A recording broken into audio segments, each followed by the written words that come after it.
The date is May 20th, 2019. One of the first videos I uploaded on my channel was the first overall pick tier list, which funny enough was actually the first NHL tier list video on all of YouTube. And I definitely don't take any ownership of the idea, but it's pretty crazy because there's been countless tier list videos in the NHL community.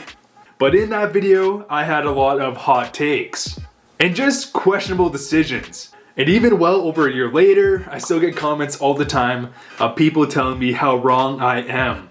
And during the last year making videos full time, I feel like I developed my knowledge a lot further. So today, I'm gonna correct the record and do a new first overall pick tier list. So roast me down below if you think I'm wrong. I can take it, I swear. And press subscribe for some more awesome hockey content. Let's get straight into this list. And also, I updated the tier list on what they actually mean.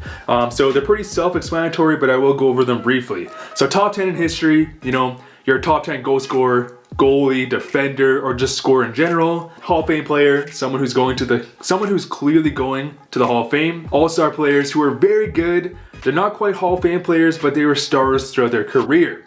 Above average, you know, they're great players, but not amazing players. Meh means that they were decent NHL players, but they didn't do anything special by any means. Massive disappointment means they perhaps made the NHL, but they were extremely disappointing. And of course, bust, meaning they're bust. And I will preface, I'm judging every player on what they've done so far.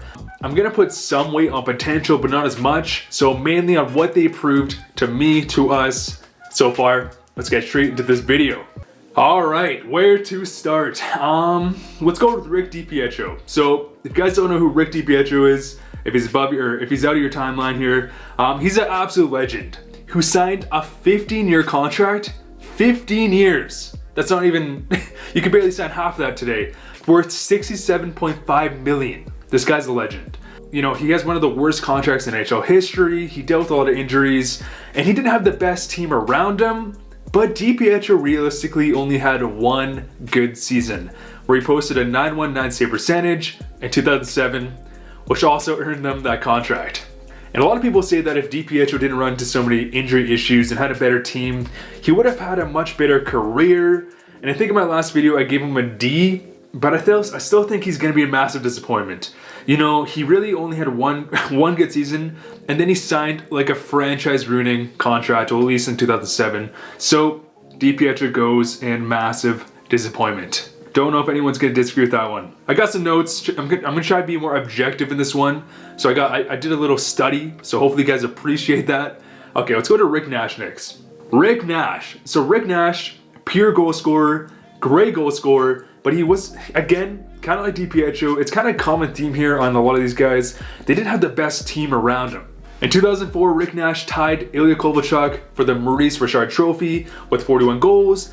And weirdly enough, just to show how much of a pure goal scorer Rick Nash was, he had 41 goals that year with only 16 assists, which is honestly very bizarre. In his best season, he put up 79 points, and I think he's obviously an all-star type player. He's definitely not going to the Hall of Fame.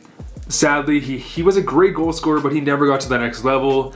But he was also playing in Columbus for the bulk of his career. No offense, Columbus fans, but he didn't have the best supporting pieces. And when he did get a guy like Jeff Carter, they just wanted to leave. So we will go all-star. Okay, I'm gonna try to go out of order just a little bit so it's not so linear. We'll do Patty Kane next.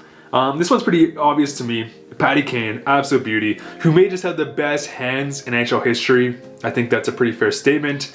In my last video, a lot of people got upset that I didn't put him in the same realm as Ovechkin and Crosby, and that's where I still disagree. Kane is one of the best talents out of the last 2 decades, but Crosby, or even I guess Ovechkin for his goal scoring ability, they're just in a different class in my opinion. I think no doubt Patrick Kane's going to the Hall of Fame. Obviously, he's going to be first ballot Hall of Fame. One of the greatest, if not the greatest, American player in NHL history. Let's see here. His best season was actually last year, weirdly enough. In a season he didn't even make the playoffs. He put up 110 points, and he surpassed 100 points twice. He has 3 Stanley Cups, 1 Art Ross trophy, and a Lindsay and Hart trophy. So, hands down, he's going to be the Hall of Fame. I don't think he's going to be top 10 in history. Not even close, but Hall of Fame for sure. All right, Ilya Kovalchuk. I got some more flack on my last video. I think I ranked him a bit too low, but Ilya Kovalchuk, one of the best snipers of the 2000s. He won the Rocket Richard Trophy with Rick Nash in 2004 with 41 goals. He has a career high 52 goals, 98 points, and he's always been a very elite player. Again, kind of like Rick Nash or DiPietro, he didn't have the best team around him. And of course, he had a lot of controversy when he left the Devils to go back to Russia. I don't think he's Hall of Fame. You know, if he would have been more consistent, had a better team around him, I think he could have, hands down, been a Hall of Fame player. But for me, at the moment, he is all-star. I mean, he has a chance to go to the Hall. I just don't think so. I don't think he's quite there yet. Marc-Andre Fleury, the Flower. Okay, so in my last video, I think I definitely got a bit controversial here because a lot of people recently have been saying that Fleury is very overrated. The stats were definitely inflated, and when you really looked into his stats, he wasn't really, you know, a Vezina quality goaltender his career. He was more of a very good starter. You know, you definitely have to be a good starter to win 3 Stanley Cups. His best season yet was actually with the Vegas Golden Knights, funny enough, in the year that they went to the finals. But, you know, I got some flack. I think last video I put him an A. A lot of people said B, and I actually agree with that, so I'm going to go all-star for Fleury. Ovechkin. This one's pretty obvious. Top 10, guys. I don't know how you're going to debate with 9 Rocket Richard trophies. Are you going to debate with that? Top 10, I would say top 10 goal scorer. I would say he's top 3 goal scorers of all time. I think that's a pretty fair statement. 9 Rocket Richard trophies, 3 Ted Lindsay, 3 Hart trophies. You know, he's put up countless 50-goal seasons. In 2008, Ovechkin put up 65 goals, 112 points.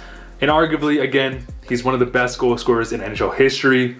Top 10 in history, easy. Crosby, again, what can I say? A player like Crosby, a player like Ovechkin, they only come once every decade, if that.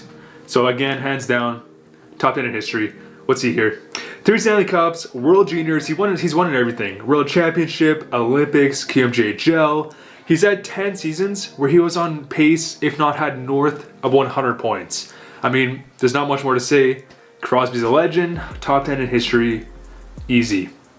Erik Johnson, who may just be the most underwhelming first overall pick on this list, because by no means is he a bust, but he's far from an all-star, I'd say. His best season in 2014, he put up 39 points, and he's been decent defensively, nothing to run home about, but I'm just gonna put Erik Johnson in meh. Because I honestly don't think, if you look into his advanced stats, he hasn't even been like a rock on the defensive side. He's just kind of average on both sides. I wouldn't say he's, you know, some seasons he's done pretty well. Most seasons he's just been completely average. All right, Stamkos. And Stamkos is also a pretty interesting one because he started his career pretty slow and then kind of exploded into one of the best goal scorers of the past decade. And then he kind of fell off because he put up 60 goals in 2012, but ever since then, he's averaged around the mid-30s. So, you know, it makes it pretty hard to judge. Now, Stamkos has run into some injury issues. Can you really put him on the same level as Patrick Kane? I feel like he's above, you know, obviously he's no doubt above Rick Nash and Kovalchuk and Flurry, but is he Hall of Fame? I don't think so. You know, if Tampa Bay goes on a crazy run, wins the cup, and obviously Stamkos is a big part of that, I think he is Hall of Fame, but I still think he's on the edge right now. I think he shouldn't really be there though yet. I'm gonna say that. I'm gonna preface. I think he can still prove it, especially because Tampa Bay is such a good team and they have all the cap benefits in the world to win a cup. So I think he'll end up there, but for the time being, I still think he needs to prove a little bit more. John Tavares, which is another interesting one in my opinion, because I've covered it in previous videos, but Tavares was really just hung out to dry during his time with the Islanders. And if he did have I guess, more elite teammates, a more supplementary team around him, he'd be a guy, in my opinion, who would have surpassed 100 points multiple times by now. But, you know, he's in Toronto now. He had a big season last year with 47 goals, 88 points. Again, is he Hall of Fame? I don't think so. I think he's better than Rick Nash and Kovalchuk, but Hall of Fame, not yet. Weirdly enough, I think I gotta put John Tavares all-star. But he's kind of the same boat as Stamkos though, where he's a great player, but he just needs to prove a bit more, and then he'll be in Hall of Fame. Taylor Hall, so another player that was kind of stuck on a rebuild his entire career, and then when he did make it back to the playoffs in 2018, he carried the Devils on his back, won the Hart Trophy, where he put up 93 points. And like Tavares and even, I guess, Stamkos, I think Hall has a lot more to prove. He's a bit younger. He's still some time here. I guess we'll see if he goes to free agency or not. But in my opinion, Taylor Hall is a pretty obvious candidate for All-Star. He has it in him to get to the next level. He just needs the right team around him, and I think he can be a great player. All right, the Nuge, Ryan Hopkins. This one's pretty obvious to me. Nugent Hopkins hasn't been a disappointment by any means, but he's definitely not an all-star. Last year he put up a very impressive career high 69 points, but he usually hovers around the high 50, if not low 60 point mark. So that's a pretty obvious one for just above average. He's a good player, but he's not a great player. He's never really been an all-star in his career. Fail for Neil Yakupov. I mean, one of the biggest busts in NHL history. So obviously, you probably could go massive letdown, but I don't know what to say. He was compared to Bure. He had one decent season his rookie year and then just had a massive regression after that. I'm going to go bust. Today, he's in Russia. He was lighting up last year. He kind of fell off in Russia too, which might just go to show his character here. But sorry, Neil, you are a bust. In his best season, he put up 31 points in 2013. Nathan MacKinnon. Now, this one may be a little bit of a hot take, but personally, I think MacKinnon is bound for the Hall of Fame. He doesn't have nearly as many accolades as obviously some other guys on this list, but if you're just seeing his projection here and just his explosive play, I think him alongside of Connor McDavid are some of the most explosive players in NHL history. 99 points last season, 93 the year before, but he was on pace for over 100, and he was on pace for 110 this season. And kind of the crazy thing about MacKinnon is I don't even think he's come close to his potential, especially because the Colorado Avalanche are such a good up-and-coming teams. I think MacKinnon has so much more to prove, and in my opinion, he is going to be a lock for the Hall of Fame in the future, unless he kind of just falls off a cliff. Okay, Aaron Ekblad. Aaron Ekblad, to me, is pretty obvious contender for just above average. He's been getting some criticism for his defensive game recently, but overall, he's been a good top 4 defender, kind of that fringe top 2. I think he still has a lot of areas to improve here. He's still young. I think he still has more to give. I think above average is pretty obvious. Exceptional status player. He's been good, not great. I do think he can get to all-star status one day here, but for the time being, I think above average is probably good. Connor McDavid. Connor McJesus. Now, he may not have fully established himself yet, but in my opinion at least, I think Connor McDavid will be a lock for top 10 in NHL history. Right now, he's our version of, I guess, a young Crosby, the Gretzkys, the Lemieux, and McDavid. Hands down, he's only 23. He had 116 points last season, 2 Art Ross trophies, 2 Hart trophies, a 10 Lindsay trophy, and again, he's going to be bound for the Hall of Fame. Especially if the Edmonton Oilers get their stuff together and give him a great team, Connor McDavid's going to do great things, and he's bound for top 10 in NHL history. What do you guys think though? Pablo Escobar, Austin Matthews. So in my last video, I definitely received probably the most heat about Matthews. I think I ranked him at B at the time, but since then, I really do think he's proved himself. This year, he had 47 goals, 80 points. In my opinion, Matthews hands down has the best wrister in the NHL at the moment. But at the same time, kind of like John Tavares, kind of like Taylor Hall, I still think Austin Matthews is a bit too young to put him in the Hall of Fame.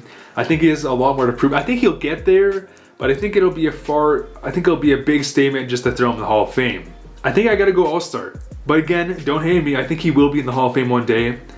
He's ran into some injuries in his career, but if he can stay healthy and hit those Maurice Richard trophies, I think hands down, Matthews will be in the Hall of Fame. But for the time being, I think All-Star is the safer bet. Nico Hischier. On this channel, I would say there's a pretty big theme, at least in the comments, that I don't like Nico Hischier. That's not true at all. I'm a big fan of his game, and I think he'll develop into an All-Star type player. But for the time being, I think it's pretty obvious that he's just above average. I still think, a lot of people want to think that he has, I guess, Selke upside. He has point per game upside. I think so too. He hasn't fully proved it yet though. I think in his best season he had 52 points. I can't really rank Nico Hischier alongside Austin Matthews and John Tavares, but he's more, so far at least in my opinion, of Aaron Ekblad, Ryan Hopkins. Rasmus Dahlin, who in my opinion is already a franchise defenseman. He's had some injury issues, but I will be shocked if Dahlin is a player who doesn't get at least, 2 Norrises in his career. Unfortunately, he got absolutely shut down by Pettersson and Binnington last year for Calder, but he was on pace for 56 points this year. And this may be a bit of a hot take, but I already see Dahlin. He already shows all the upside of being that franchise defender, and I think he can go into All-Star. Dahlin literally just turned 20, I think, a couple months ago. And in his first 2 years, in my opinion at least, he's already proved more than what Aaron Ekblad has proved. So I think All-Star is pretty obvious here. And lastly, we have Jack Hughes. And personally, I'm a big fan of Hughes. I've been following him very closely for the past 2 years. And I still think he has the potential to be that franchise piece for the Devils. But this season, no question, was a massive disappointment, with 7 goals and 21 points, which has been one of the worst rookie seasons by a first overall pick in decades. But considering he was 18 the whole season, and I still think he has the upside here, massive letdown kind of seems like the place to go, but I'm going to put him in meh. He just turned 19. He was literally 18 the whole season, and he played on the New Jersey Devils, so I'm going to give him a break and go meh. But anyways guys, there's my first overall pick tier list. I'll probably start doing some more of these, and definitely let me know down below if you disagree and tell me why. But anyways guys, I'm going to be announcing a giveaway in the next week or 2 here, so follow me on Twitter down below to get the latest updates. Thank you guys so much for watching. See you guys later.